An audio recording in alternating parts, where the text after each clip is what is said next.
Welcome to another installment of Kenny's Kantina, eating in style on the road. Fall is in the air here in Pennsylvania. The leaves are starting to change, and it has been a bumper crop for acorns this year. It sounds like a war zone as my RV is getting pummeled with falling acorns. My most recent episodes shared several Latino foods. Today we're going to change cuisine and travel to Italy, at least in my RV kitchen. Who doesn't like a good Italian sauce? My Marinara Sauce is an easy one-pot dish that tastes fantastic. And for you vegetarians, this is a dish for you.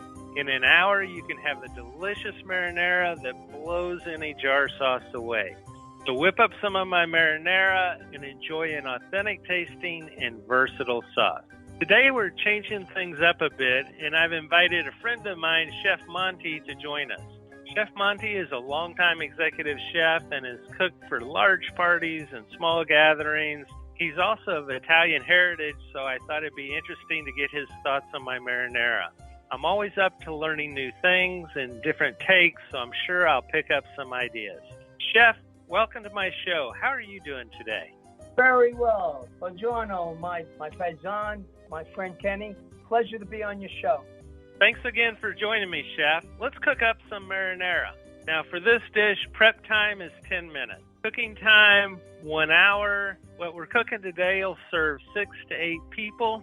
And I can store this in the refrigerator for a week or bag it up and put it in the freezer for 6 months.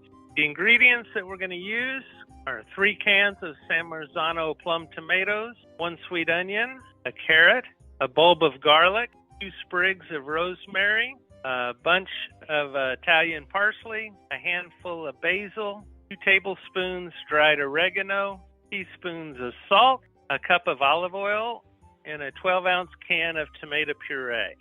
Now, the first thing I'm going to do is I'm going to open up these cans of tomatoes and add them to a stock pot. So, Chef, my Italian friends up here who have restaurants around me say that San Marzano plum tomatoes are the only ones to use. So I've adopted this practice. What's your take on the tomatoes in a marinara or other sauce, Chef? Well, as far as the plum tomatoes, they are imported and they are the best. But I realize that across America, sometimes people can't get certain ingredients. But good plum tomatoes in a can would do. But those are the best, Ken. So next we're going to take the onion. And I'm going to cube this onion, go kind of big chunks, and add that into the stock pot. Next step is to take my carrot, and I'm going to cut this carrot into half-inch pieces. I'm going to put that in the pot. So I recently started including carrots in my pasta sauce. It adds a lot of flavor, and the sugars help to take away some of that acidic bite of the sauce. Do you use carrots in your sauce, Chef?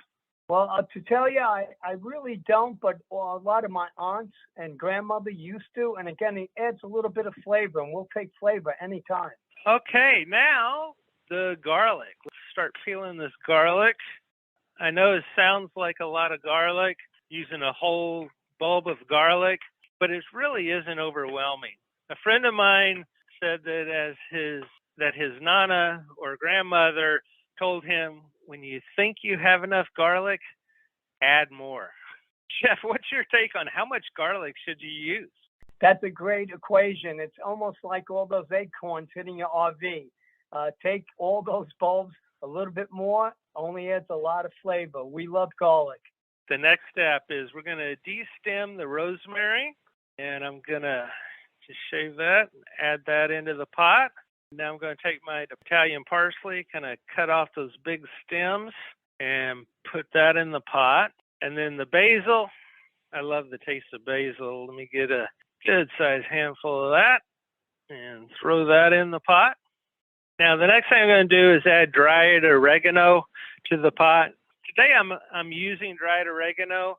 I did look for fresh oregano at my local grocery store, but the store was out.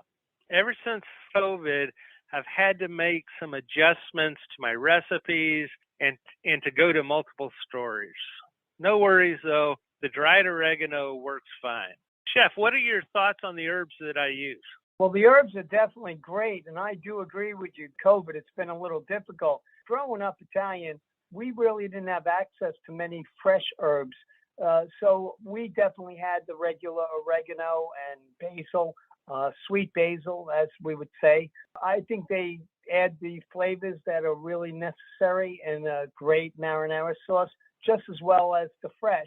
We'll always take fresh, but it's not a bad substitute. So I'm on the right track. Cool. Now I'm going to add a little bit of salt to the pot, and then I'm going to add my olive oil. Let me pour this out. Olive oil is a key ingredient. I think it helps absorb the flavor of the dish and helps smooth the sauce and make it somewhat buttery. Chef, what are your thoughts on using olive oil in tomato sauce? Oh, without a doubt. I mean, olive oil is definitely one of the main ingredients in any Italian dish. Like you said, it smooths things out. It's very good for you. It has no trans fatty acids. Any really olive oil will do. You don't have to worry about virgin or extra virgin. Just a good olive oil will do for this type of sauce. Great tips. Thank you for that. Now, all the ingredients are in. So I'm going to stir this up. Let's put it on the stove. Start that up. Bring this to a boil. And then I'm going to simmer it for 30 minutes and stir it occasionally. So let's get this going. We'll be back in 30 minutes. All right, chef. So we got 30 minutes here. Let me get a bottle of wine out here. Now, I've got a Chianti. So it's now that's Italian. and it's really kind of the only Italian wine that I know is I'm much more familiar with Californians wines and all, but when it gets into the French and Italian, it's like I don't understand, or I can't read the language, so I don't know what they are. Now you got the best one, Kenny. You got the best. Okay. So what makes it good? Well, what makes it good is the people, like you and I just right now relaxing while everything's simmering. One of the things that I always enjoyed was sitting around a table. And we had big tables with probably like 14 to 18 people around it. And everybody's passing the wine around like you are right now. And that's what makes it really Italian, the wine, the time. And that's one of the things I really like about cooking and stuff. And so like when I have guests and stuff over, I kind of want them here. I don't want them to come in and sit down and eat, right? I want them to be kind of the part of the cooking process. Now in my RV, my living room, dining room, and kitchen are all one room. So it's really helpful in that sense. You can be a part of the conversation and all. But I do like that. I kind of like that cooking and talking and stuff like that. Yeah, I agree. I mean, I think I was just going to tell you, I think that's 90% of the game. Really, anybody can eat food, and whether it be French, Irish, Greek. But the one thing that really puts us Italians out there, it's not really the food, even though we love the food, don't get me wrong. But really it's just sitting around with everybody and just going over what they did that day, that week, what they're going to do. Really, the conversation's really about 90% of the food. Oh, yeah, I do. And it's, you get the wine flowing, you have the great conversation. You just really get relaxed. And then afterwards, it's the same kind of thing, right? You got to let that food settle. So you just keep chatting. Oh, there's the beeper going off. Oh, man, that is smelling real good. Let me kill the beeper. So let's remove it from the heat. And now what I'm going to do is remember we cooked all this whole. We're going to need to kind of puree that down. So I'm going to start off, I'm going to strain this over a pot and save the juice for that. And then I'm going to move it over my food processor. I'm going to add this into the food processor. You can always use a blender for this as well. So, and for marinara, I like to cook everything whole and then puree. I think it adds a lot of blended flavor of all the ingredients without simmering the sauce for like 5 hours. Let me hit this real quick and puree it.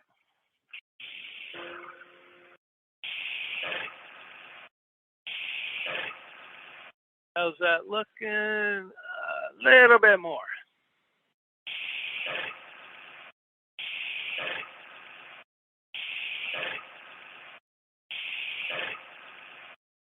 All right, let me open this up. Oh, yeah, that's looking good.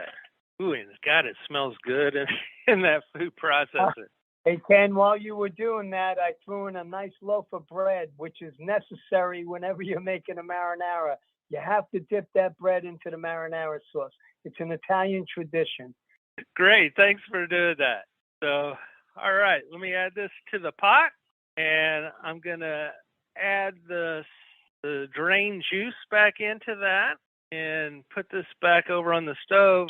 Now, the next thing I'm going to do is I'm going to open up the tomato puree, and I'm going to add that on the burner.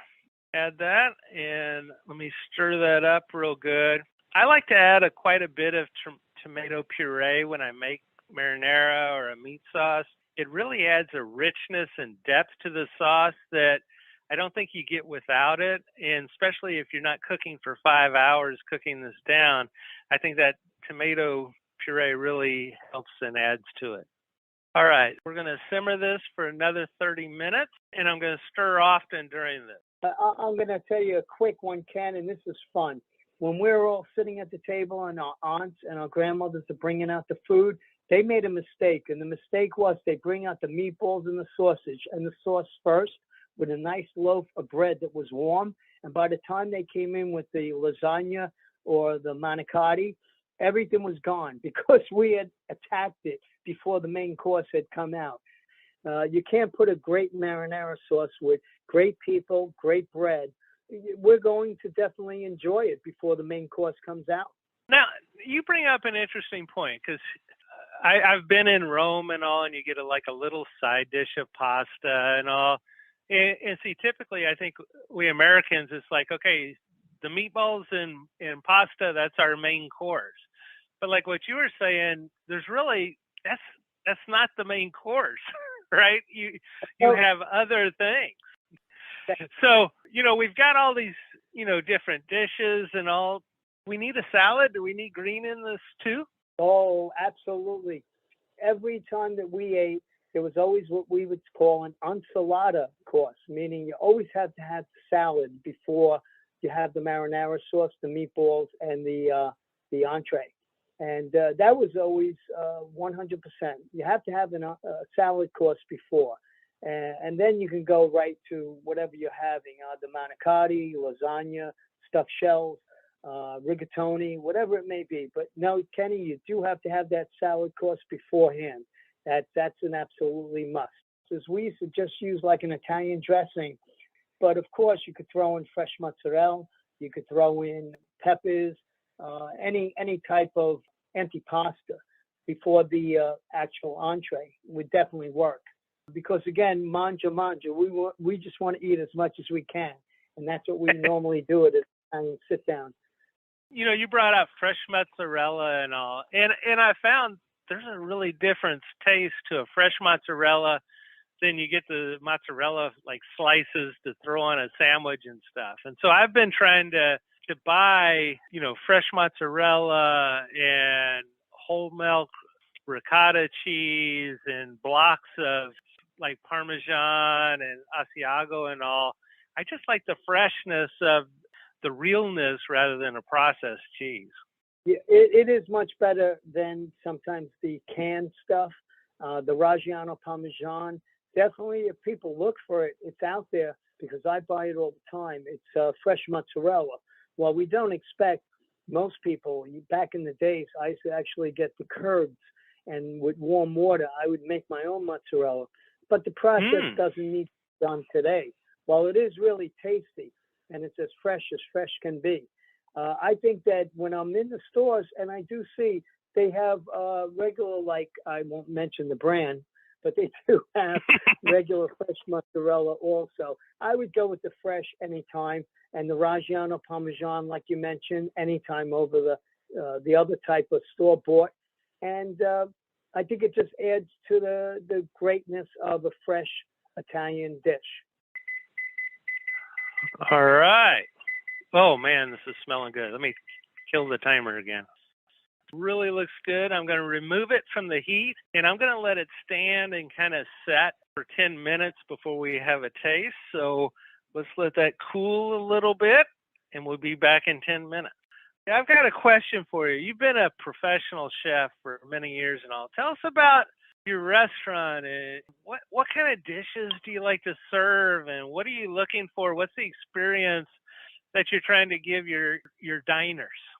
The daily, day-to-day operation, I've tried to remove myself from that.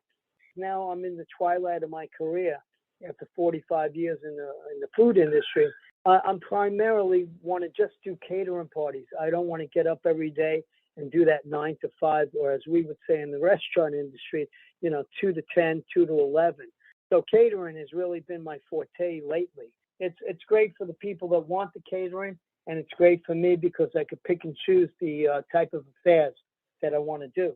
Yeah, that's cool. I mean, it's like, having a restaurant. I was back when I was like 18, 19, I worked in some restaurants, managing like fast food and all. And it's like, that's a lot of hours and a lot of work. So yeah, It's after demanding. 45 years, oh, it is. And I have people ask me, oh, you need a food truck or you need to open up a restaurant. I'm like, yeah, that sounds like a lot of work.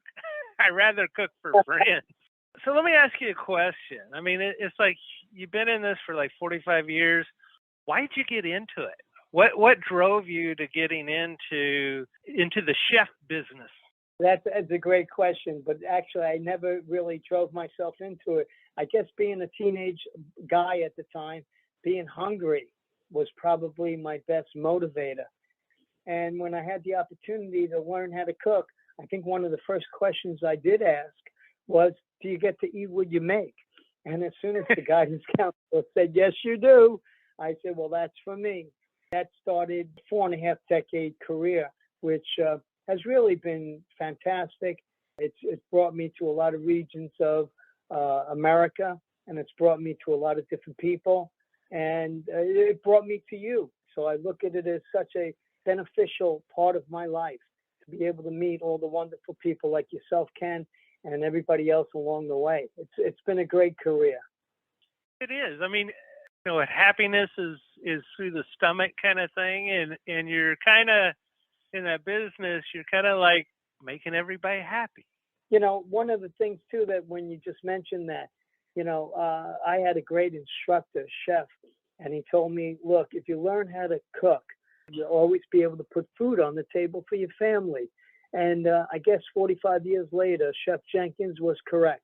It's a great profession for all the young people out there that actually at this point don't know what they want to do or what they want to be. But, if they do decide to go into our industry, it does have many benefits as they can travel from state to state and always be assured that no matter what, if people are breathing and eating, they'll have a job. So it's the right kind of career, at least for me. But thank you for asking, because now I look back on it, and I look back on it with only fond memories. It's a profession that they can never take away from you. Once you can cook, you can keep cooking. And you're talking about seeing different parts of the country. I know a guy who actually cooks for oil rigs and all this, and he's spent time in Russia and Saudi Arabia and South America. So he's actually done the whole world through cooking. It was an avenue that he could get all his travel paid to all these different places. So there is quite a bit of opportunity out there. I agree with you 1,000%. For listeners thinking about career or what, the young ones and all, it's like, hey, I still don't know what I want to be when I grow up. I think we all feel that way. All right. So it's been 10 minutes. Now let me grab some of this bread the chef had put in the oven. He says I have to have bread with my marinara. Let me dip it in there.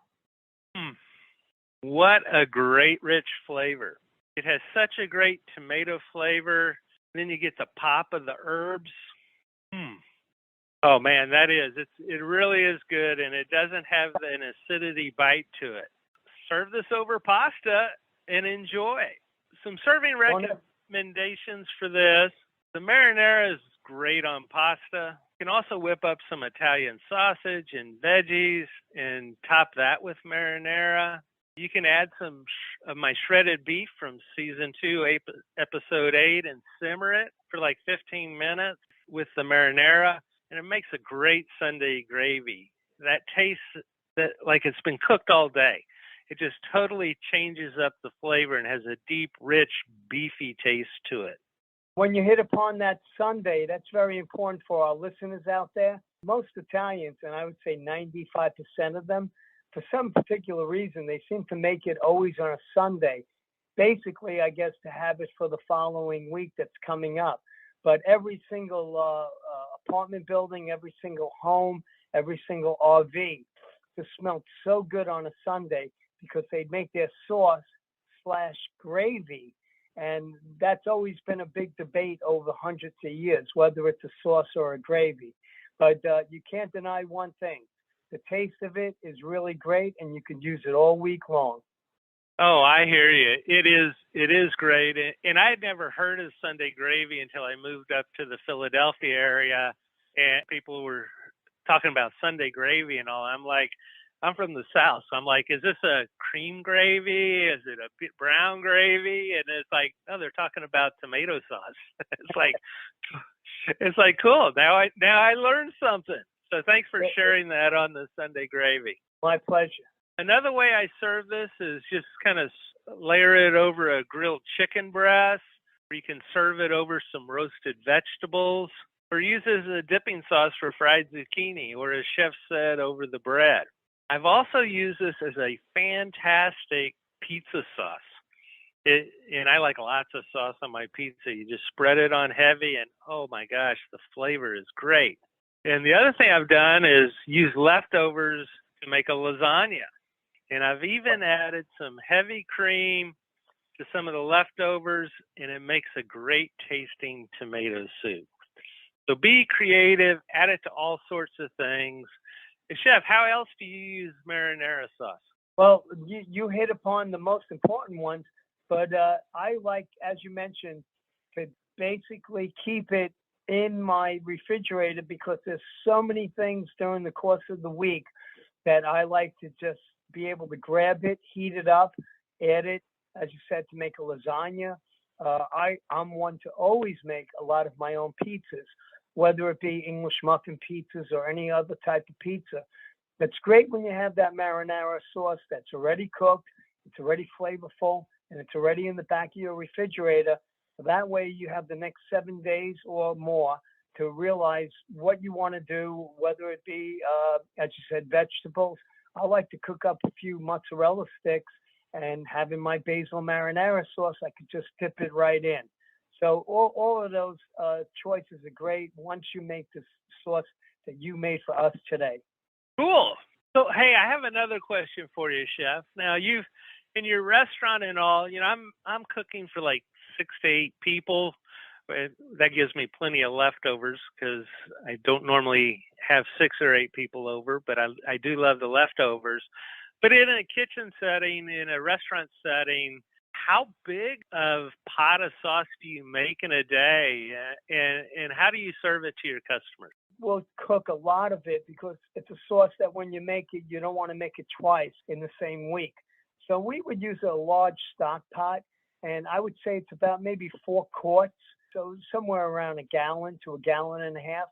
And then it holds really well because of the acidity in the sauce. You don't have to worry about the sauce going bad. Of course, you want to refrigerate it, but it would definitely stay 7 to 10 days. And then you could pull out whatever amount you need for the amount of guests that you have. All right. Now, I also like to give people tips. So some of my tips today, let me start off with my Italian friends here. All swear by the San Marzano plum tomatoes, so use them if you can. Second, I know the garlic seems like a lot, but it's really not overwhelming. And like my buddy's grandmother said, if you think you got enough, add more. More. Never too much garlic. And then there's another tip here. Don't overfill your food processor or you will have a mess. I have actually done that. Try to put too much into my food processor and it starts coming out. So use multiple batches if needed. Like I said, I have made that mistake. So Chef, what other tips do you have for us on cooking Italian food? Well, I think you hit upon most of the important part of any kind of Italian, food is the sauce. We'll call it the sauce, not a gravy. some of the tips that I've found over the years, and it does make sense because you have this beautiful savory sauce. When you are cooking up pasta, whether it be for 2 people or 6 or 60, what you want to do is, I used to put a little bit of olive oil in my water. That way, of course, the pasta doesn't stick. I would just keep to putting a little bit of salt. You don't have to put too much. A little bit of salt in the water, and then that way it has a little bit of flavor. When you put a little bit of olive oil, when you drain the pasta, the olive oil is sticking to the outside ridges of the pasta shells. And then when you put your sauce on, it has a habit of sliding off. So I've gone away from not using any kind of oil or olive oil in my boiled water. I would just go with salted. That'll do. And what about your garlic? Any tips for cooking on garlic? Well, the garlic, like we said, you can never have too much. As we would say, manja. But one of the things that I add to it, and it's something that your guests can decide whether or not it's for them, is I like to put a little bit of Parmesan cheese into my gravy, my sauce. And sometimes when I do get the actual piece of Parmesan cheese, what I'll do is I'll grate it down. So as you're slowly cooking your sauce on the back burner, if there's a little piece of cheese left, don't throw it out. Throw it in that sauce. Make sure you take it out before you put it through the puree process. That's for sure. Cool. That's some good tips. I'm going to have to try the cheese in the sauce. Oh, one other thing you had mentioned about, the olive oil letting the sauce run off. What I've started doing is saving a little bit of the water, the starchy water that I cook the pasta in. And after I drain the pasta, I add that a little bit of the starchy water back in, and that seems to help keep the sauce to sticking on the pasta. I think that's a great tip because some of us when we do add the sauce to the pasta, we find that it absorbs a lot of it. So by you doing that, Ken, it keeps it nice and wet and nice liquidy. So that is a great tip for everybody out there. Don't discard all of the water once you're straining it. Leave just a little bit, as Ken mentioned, and that'll help you later on because pasta has a habit of absorbing too much moisture. And by keeping a little bit in there, it'll be nice and wet and delicious and savory. Great. Chef, thanks for all your tips and all. So the next part of the show, go to the question and answers. So this is one of my highlights of my show in answering viewer questions. The questions today are from my shredded beef taco party. In this episode, I flew to Alaska to a friend's wedding and ended up cooking my shredded beef tacos for about 20 people. So let's get to the mail. First off, Bob from Texas asked, Kenny, do you know what cut of beef is the best for shredded beef dishes? Hey, Bob, I'm from Texas as well, and being from Texas, I always prefer brisket. You can also use a chuck roast or a flank. The key to shredded beef is to slow cook the meat until it's falling apart. Thanks for your question, Bob. Now we go across the Atlantic to Carla from Denmark, who wanted to know, I'm from Denmark and was wondering if there's another name for shredded beef, or is that just what it's called in America? Carla, thanks for writing in from Denmark. I've always known it as shredded beef, and some folks call it pulled beef. I did do some research and really couldn't find any other names for it except carne ripiada, which it would be rip beef in Spanish. Now, there are multiple names for dishes that use shredded beef, like birria tacos, for instance, but not really other names for the shredded beef. So, Carla, thanks for your question. Sorry I couldn't find any fancy names for you. Next, we go up to Canada. Emma from Alberta asks, Kenny, in your opinion, what are the most tender beef roasts?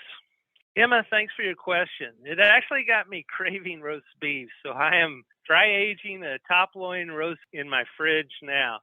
I think most of the cuts of meat can be tender if cooked correctly and marinated if needed. As far as a beef roast goes, you can't beat a Chateaubriand tenderloin roast. The tenderloin is the most tender cut of the cow. I also like a standing rib roast, which is a ribeye roast, but these cuts are expensive, so if I see them on sale, I'll go ahead and pick them up and throw them in the freezer. The advantage of these cuts are that they're naturally tender and can be typically cooked in an hour. Cuts like brisket and rump roast or chuck can be very tender, but they need to cook for hours and hours. I hope this helps you, Emma. Now, Susan from Oregon says, I like your recipe for shredded beef, but I was wondering if I could just use the slow cooker to make up the dish. In other words, I don't have a lot of space to cook from in my RV. Could I just throw all your ingredients together in a slow cooker and then check with a fork for tenderness? Have you ever tried it that way? You can slow cook the brisket in a crock pot, and it should work out well. I would sear the brisket on the stove with some oil before putting it in the crock pot. That quick searing will help give the meat a better flavor and help keep the juices in there so it really breaks down the fats in that. When I slow roast it in the oven, the heat sears the outside of the meat, so the pan searing will only replicate the oven roasted taste of the meat. So thanks, Susan, and go ahead and use your crock pot. Now, George from Florida asks, do you know if blade roast is the same as chuck roast? Hi, George. I asked a friend of mine who was a butcher for many years the difference between a blade roast and a chuck roast. He told me they're basically the same cut. The difference is that the blade roast is cut closer to where the bone runs through the cut, and it'll often have the bone included. And beef bones add a lot of flavor. Thanks for your question, George. Now, our next question, Hal from Tennessee wants to know, I'm a hunter and I do a lot of deer and bear hunting. To me, bear tastes a lot like beef. So what's your take on using bear roast in place of beef or even deer? I think I'm thinking too far out of what your dish calls for. Well, Hal, I like your question. We typically think about traditional meats, but you can do a lot with wild game. Since you have access to venison and bear, go ahead and use it. Slow cooking makes everything tender, so the process should be the same. The key is to cook it until the meat falls apart. I think you'll like your shredded bear tacos. I like the name of it. Thanks, Hal. Great beef and wild game related questions. Thanks to everybody who wrote in. If I did not get to yours, and if you want to move to the top of the question list, then go to my website, kennyscantina.com, and submit your question or comment there, or you can send me an email directly at kennyscantina@gmail.com. I'll be drawing on these questions first, and while you're at the website, you can look back at all my previous shows and recipes. Also, don't forget to like and follow me on Facebook and Instagram to stay up to date on what I'm cooking for dinner. Now, next time on Kenny's Cantina, we'll be making a quick, easy snack, Cajun oyster crackers. No cooking involved. My friends around the RV park all love this tasty spice snack. It goes great with a beer or spices up tomato soup when you throw it on top. So tune in next time. Chef Monti, thanks for being part of today's show. I know I've learned from you, and I know my viewers did as well. Well, thank you. I always enjoy all of your recipes, and keep them coming to all of us. We could always use great recipes. Thank you, Kenny. Thanks again. You can reach Chef at Monti1958 at iCloud.com. He's happy to chat about catering your wedding or special event. Now, Kenny's Cantina would not be possible without y'all, so thanks for watching and cooking with me. Now, a big shout out to Road Hogs Media Network and to IBC Productions for making my show available across the globe. If you'd like to sponsor future shows, send me an email at kennyscantina@gmail.com or go ahead and contact the studio. And a final thanks to my marinara tasters around the RV park. Layla and Jimmy, Rick and Cindy, there's Clark, Cornelia's family, and Matt and Risa. Now, Risa's a vegan, so I made the marinara special for her so that she could be an official taster. So until next time, y'all on the road.